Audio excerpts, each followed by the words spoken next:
Hello and welcome to another one of D's A-to-D videos. Today we're going to be looking at Hess's law, discussing enthalpies of reactions and multi-step reactions that need manipulation of their enthalpies in order to get the overall enthalpy of the reaction.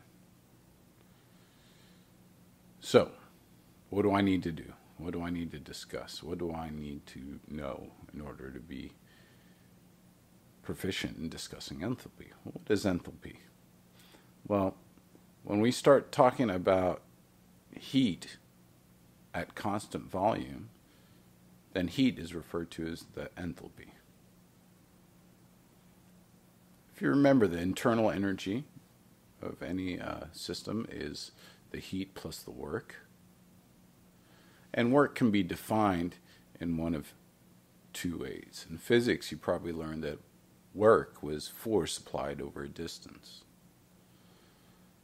Well, here we're going to look at it as pressure over the change in volume, because what we're doing is usually in a beaker and doesn't really travel, so it wouldn't make sense to use that definition of work.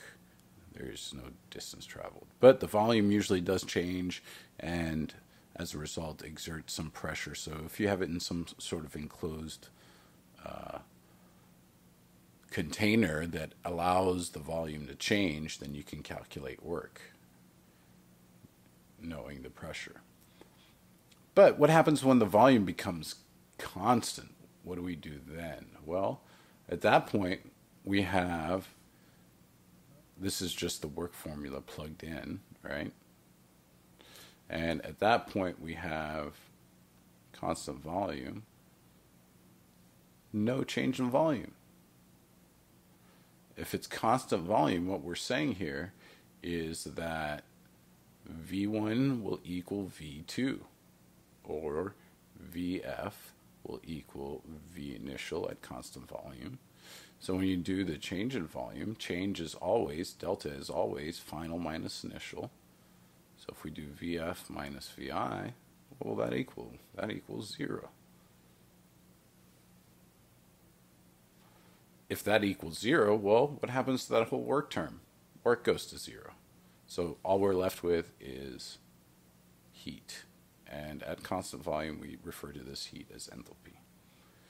Now, whether we're discussing enthalpy or enthalpy at standard state, which means that we have 25 degrees Celsius, 298 degrees Kelvin, 1 bar of atmospheric pressure, and 1 molar concentrations of everybody, then we use this little degree thing attached to our enthalpy symbol to indicate we're at standard enthalpy.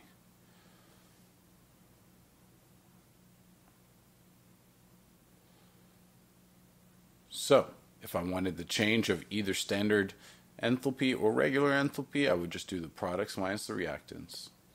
And we could look at it for one-step reactions this way. Look at the enthalpy of each product and the enthalpy of each reactant, sum them up, and then do the difference.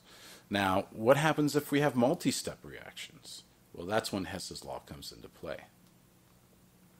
Hess's law now is going to have some rules that allows you to manipulate a multi-step reaction to get an overall chemical equation that you desire. So each step is necessary to create the final result that you want. And each step has its own delta H. So when you manipulate delta H, what are you going to do to these? When you manipulate these equations, what are you going to do to the delta H's? Well, here are the rules. If you reverse it, well, when you reverse an equation, your products now become reactants, and your reactants are now products. So delta H is products minus reactants, and if they're vice versa, all you did was take the negative of it. So here's an example equation, A plus B yields C. Now we're looking at C yields A plus B. So you take the negative of your original enthalpy. what if you multiply or divide by a number? Well, if you multiply by some number, then you take your original enthalpy and multiply that original enthalpy times that number you multiplied your equation by. In this case, number 2. If you divide, same principle, take your original enthalpy and divide by that same number. You can see these rules aren't too complex. Make sure that you add the equations, and when you cancel only what is the same. So on the left and the right, if you have water, you can cancel water. They have to have the same number of coefficients, though.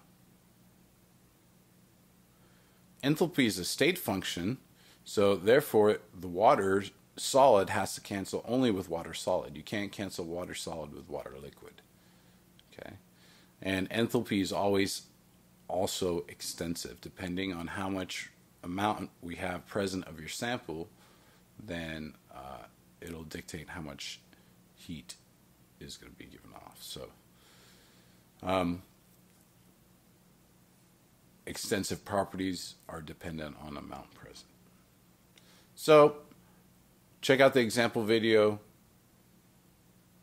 This is just a quick recap on enthalpy rules and Hess's law. Practice, practice, practice.